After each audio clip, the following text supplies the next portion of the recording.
नमस्कार, BGT news के खास कार्यक्रम आपका वोट आपकी हुकूमत में आप सभी दर्शकों का बहुत बहुत स्वागत है। मैं हूं यमलेश वंजारी। निकाय चुनाव को लेकर आज से हम बालाघाट नगर पालिका से एक विशेष एपिसोड की शुरुआत करने जा रहे हैं। इससे पहले कि हम बालाघाट नगर पालिका के राजनीतिक समीकरणों को समझाएं, नज़र डालते हैं एक रिपोर्ट पर।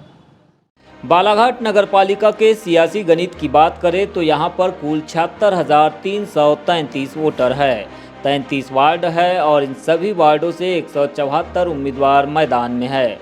कांग्रेस और भाजपा के उम्मीदवार सभी 33 वार्डों में खड़े हैं। वहीं आम आदमी party, Janata Dal United, Samajwadi party और बसपा के अलावा कई स्वतंत्र उम्मीदवार विभिन्न वार्डों से अपनी किस्मत आजमा रहे हैं। चूंकि इस बार नगरपालिका परिषद के चुनाव अप्रत्यक्ष प्रणाली से हो रहे हैं, यानी कि अध्यक्ष के लिए जनता को सीधे वोट करने की जरूरत नहीं है, बल्कि चुने गए वार्ड पार्षदों के माध्यम से ही परिषद का अध्यक्ष चुना जाना है।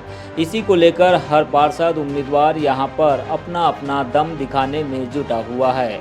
लेकिन आम लोगों की समस्याओं का अंबार भी इस नगरपालिका में कम नहीं है। बालाघाट नगरवासियों के शिकायतों की बात करें तो पानी के निकासी की यहां सबसे बड़ी दिक्कत है। सड़कों का विकास कई वार्डों में ना के बराबर है। जो सड़कें बनाई गई है उनमें से भ्रष्टाचार की बू अभी तक आ रही है। निचले वार्डों में मूलभूत सुविधाएं भी जनता को ठीक से नहीं मिल पा रही है। नगरपालिका स्कूल की हालत दिन ब दिन बिगड़ती जा रही है। ना तो अब यहाँ पहले जैसे बच्चे पढ़ाई कर पा रहे हैं और ना ही पहले जैसा टीचिंग स्टाफ मौजूद है। खिलाड़ियों की बात करें तो अभी तक इनके लिए कोई खेल मैदान सुरक्षित नहीं है। आउटडोर गेम क्रिकेट और हॉकी मैदान की घोषणा को सालों बीत गए हैं, लेकिन ना तो मैदान पूरी तरह बन पाए हैं और ना ही खिलाड़ियों की मनोदशा को कोई समझ पाया है। शहर के चौराहों पर सिग्नल की व्यवस्था भी भ्रष्टाचार की भेंट चढ़ गई है। वही पार्किंग के लिए आज भी शहर के बाजार में कोई स्थान चिन्हित नहीं है। किस मुद्दे पर इस बार यहाँ के लोग जो है वोट करेंगे? क्या नाम आपका? राजा राम। छोड़ दीजिए, क्या नाम आपका? नाम बताइए। लक्ष्मण। लक्ष्मण, यहीं के रहने वाले? वार्ड नंबर 32 के। अच्छा, शहर के ही है ना? हाँ। अच्छा, ये बताइए क्या होंगे मुद्दे, आप इस बार वोटिंग करने जाएंगे शहर में? रोड के नाली के विकास हुआ है? नहीं हुआ है अभी तक। आपके छोड़ दीजिए ना, इसको छोड़ दीजिए। विकास हुआ है क्या नहीं शहर में? नहीं हुआ है। परिवर्तन के लिए वोट करेंगे क्या विकास के लिए वोट करेंगे? परिवर्तन के लिए। यहाँ तो बहुत सालों से सड़क नहीं बन सकी है, कोई विकास नहीं हुआ है। अब विकास जो व्यक्ति लाएगा, जो जिसको विजेता करेंगे वो विकास बना के देगा। अब 2005 तारीख से पता चलेगा कि गायखरू वार्ड नंबर 33 का चुनाव का माहौल क्या है यहाँ पे। अच्छा, अभी माहौल नहीं बना है क्या? अभी नहीं, माहौल नहीं, अभी नहीं। 5 तारीख के बाद चलता है यहाँ पे माहौल नेता बनाएंगे क्या जनता बनाएगी? ये तो जनता ही चुनेगी ना, नेता क्या चुनेंगे? नेता को तो हम चुनेंगे। नेता तो जनता चुनने जा रही, तो जनता माहौल बनाएगी, तो जनता किस माहौल पर वोट करेगी इस बार? क्या निर्णय बना रही इस बार करेंगे, अब देखे थे 5 तारीख के बाद ही सब माहौल पता चलेगा यहाँ पे। क्या मुद्दे होंगे इस बार चुनाव में? चुनाव सन्निकट है। चुनाव में मुद्दे होंगे शहर का विकास, प्रगति और सब काम होना चाहिए शहर में। सुविधाएं बढ़ना चाहिए, उसी को मतदान करेंगे। पिछले 10 साल के कार्यकाल को कैसे देखते हैं आप? 10 साल का कार्यकाल संतोषजनक नहीं रहा है।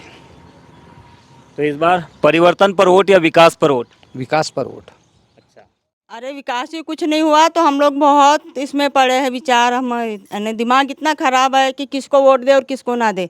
इतने दिनों से, इतने सालों से, हम 15-20 साल से यहाँ रह रहे हैं, अभी तक रोड नहीं बनी है। इतनी परेशानी होती है आने जाने की कि पूछो पिछले मत। 10 साल के विकास को आप किस तौर पर देखते हैं? क्या इस वार्ड में कुछ हुआ है डेवलपमेंट? अरे कुछ भी नहीं हुआ सर, कुछ भी नहीं। तो यहाँ पे प्रमुख समस्याएं क्या है वार्ड में? वार्ड में रोड की समस्या है, पानी, बच्चों को बहुत परेशानी होती है आने जाने की। अब चुनाव आया है, आप लोगों को ताकत मिल गई है, अपने ताकत का, पावर का इस्तेमाल कैसे करेंगे आप लोग? समझदारी से कैसे करेंगे इस बार? अब क्या करेंगे हम लोग? यही है कि जब नेता लोग आते हैं तो बड़ी बड़ी बातें करते हैं, लेकिन जब आ जाते हैं और बन जाते हैं तो कुछ भी काम नहीं करते हैं। यदि आप बनते हैं तो कुछ करना चाहिए, नहीं तो फिर क्यों खड़े होते हैं? ये डूब प्रभावित इलाका है, यहाँ के बासिंदों का क्या कुछ दर्द रहा है पिछले 5 सालों का? बहुत दर्द तो बहुत रहा जी, ऐसा नहीं करके। लेकिन अभी कुछ सुविधा ठीक है। कुछ परिवर्तन हुआ है? कुछ परिवर्तन हुआ। नल वल पानी वानी भी आ रहा, रोड भी बन गई है, बड़ी आने जाने के लिए सुविधा हो गई है। हाँ, पहले से दिक्कत ज़्यादा नहीं है। तो इस बार क्या विकास के मुद्दे पर वोट करेंगे, परिवर्तन के मुद्दे पर वोट करेंगे? परिवर्तन के मुद्दे पर। भूनाराम पटेल। तो भुनाराम जी बताएंगे क्या मुद्दे हैं इस बार वोटिंग करने जाने के लिए, क्या मुद्दों पर वोट करेंगे? करेंगे वोट, अब जिस पे इच्छा होगी उससे करेंगे। नहीं पर कैसे उम्मीदवार चुनना पसंद करेंगे नगर पालिका के लिए इस बार? नगर कांग्रेस के करेंगे बस। बताएंगे क्या चाहते हो इस बार के चुनाव में आप लोग? हम चुनाव नहीं चाहते हैं कि हम चुनाव जीते ना, हमारे निधन से नाला अच्छा बने। इस बार वोट विकास के मुद्दे पर करेंगे क्या परिवर्तन का मुद्दा रहेगा प्रमुख? अब परिवर्तन करेगा ना। इस वक्त हम शहर के अति व्यस्तम और व्यावसायिक प्रतिष्ठान वाले मार्ग पर है, जो कि हनुमान चौक से काली पुतली चौक के मध्य पड़ता है। यह पूरा इलाका जो है व्यावसायिक प्रतिष्ठानों के तौर पर और व्यापारी केंद्र के तौर पर बालाघाट शहर में जाना जाता है। ऐसे में व्यापारियों की इस नगरपालिका चुनाव में क्या कुछ अपेक्षा है, किन मुद्दों पर वो वोट करने जा रहे हैं, आइए सीधा यहाँ के व्यापारियों से समझने का प्रयास करते हैं।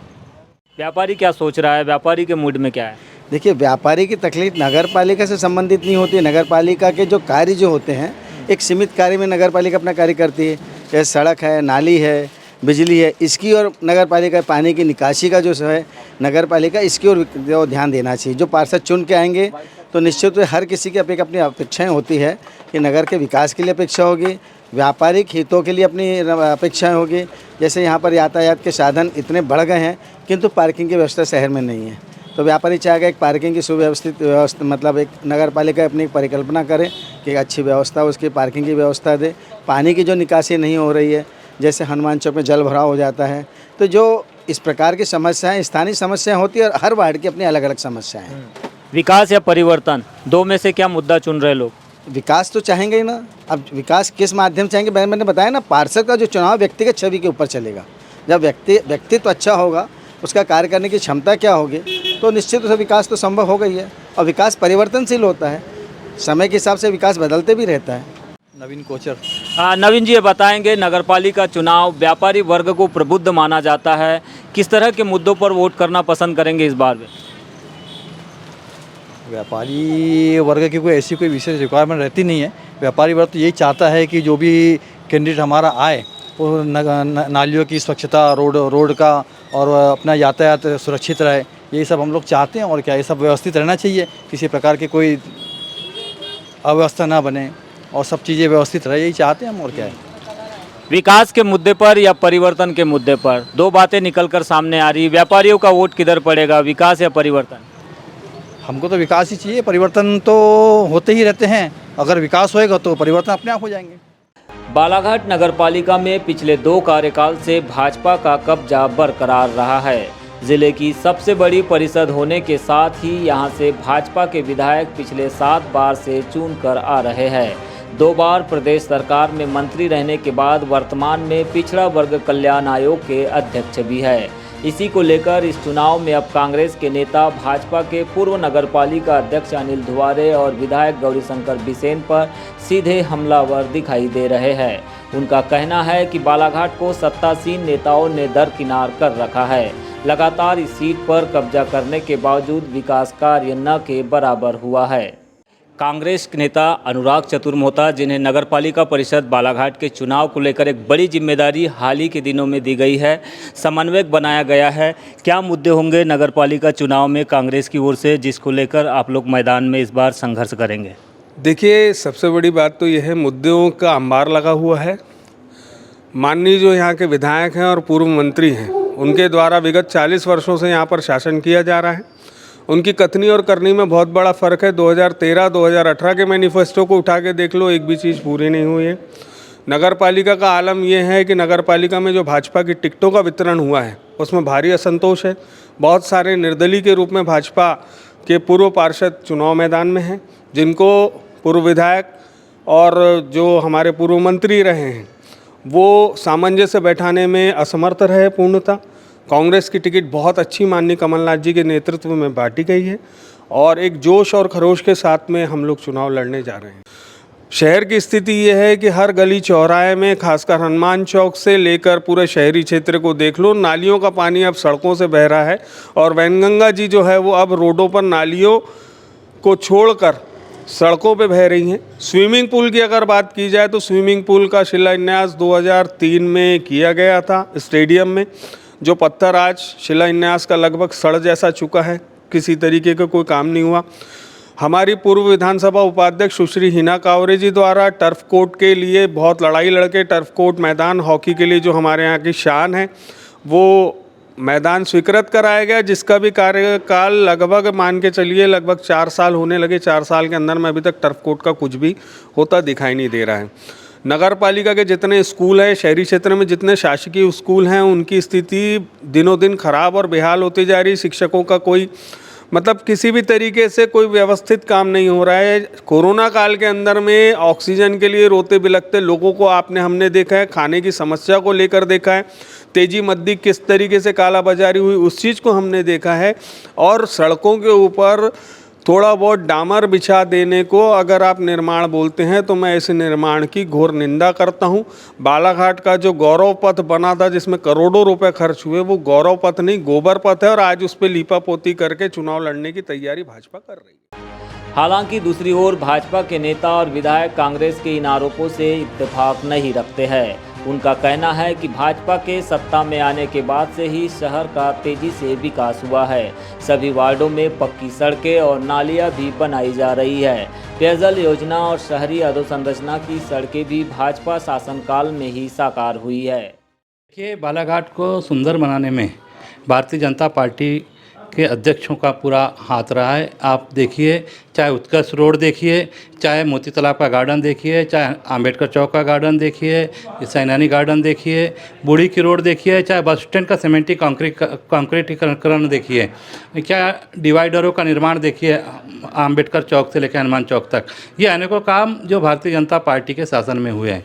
आज उत्कर्ष रोड जो पहले सिंगल रोड हुआ करती थी मोती तालाब के पास से, आज वो डबल रोड हो गई, रोडों का चौड़ीकरण हुआ है। जिस हिसाब से भारतीय जनता पार्टी के शासन में काम हुआ है, शायद ही इसके पहले किसी अध्यक्षों के शासनकाल में काम हुआ है। विपक्ष आरोप लगा रहा है कि जल भराव बड़ी समस्या है। खेल मैदानों की घोषणा हुई लेकिन खेल मैदान नहीं बन पाए हैं। जो सड़कें मुख्यमंत्री अधोसंरचना के माध्यम से बनाई गई, गौरव पथ जिनका नाम दिया गया, उनमें काफ़ी भ्रष्टाचार हुआ। इन आरोपों से कैसे निपटेंगे इस चुनाव में?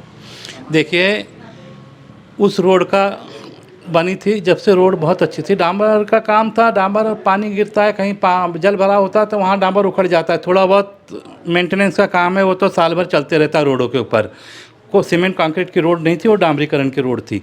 और रहा का विपक्ष का जो आरोप लगाने का काम है, विपक्ष का तो काम ही आरोप लगाना। उन्होंने अपने शासनकाल में कितना काम करें ये बताइए। 70 साल कांग्रेस का शासन रहा, अनेकों नगर पालिका अध्यक्ष रहे, उनके यहाँ पे कांग्रेस के बड़े बड़े मंत्री रहे, कौन से काम करे। भारतीय जनता पार्टी में शहर सुंदर और स्वच्छ दिखता है। हर जगह हमने लाइट की व्यवस्था रखे, पोलों का निकाल रखे, कम से 500 करोड़ के निर्माण कार्य अनेकों वार्डों में करे। हमने बिना भेदभाव के पूरे वार्डों में निर्माण कार्य करे। जलावर्धन योजना सक्सेस नहीं हो पाई। 43-44 करोड़ रुपए इसमें खर्च हो चुका है, अभी तक लोगों को पानी नहीं मिल पा रहा है। नहीं, जल आवर्धन योजना सक्सेस नहीं होने का कारण वाला नहीं है। जल आवर्धन योजना सक्सेस है। फिल्टर प्लांट बन के तैयार हो गया है, पानी की टंकी बन के तैयार हो गई, पाइपलाइन डल के तैयार हो गई है। अब उसके बाद मैं हटाऊँ, उसके बाद में 3 साल गुजरेगा। 3 साल के कार्यकाल रहा, प्रशासनिक कार्यकाल रहा। प्रशासनिक कार्यकाल की प्रशासन को जवाबदारी थी कलेक्टर को कि उस पर हर जहाँ पे पाइपलाइन डली उस पर पाइपलाइन में टोटी लगवा करके, मीटर लगवा करके दोनों टाइम नल जल देने का काम चालू करते, क्योंकि उन्होंने हमको टेस्टिंग करके दे दिया है। पाइपलाइन पूरी तरीके से चालू है।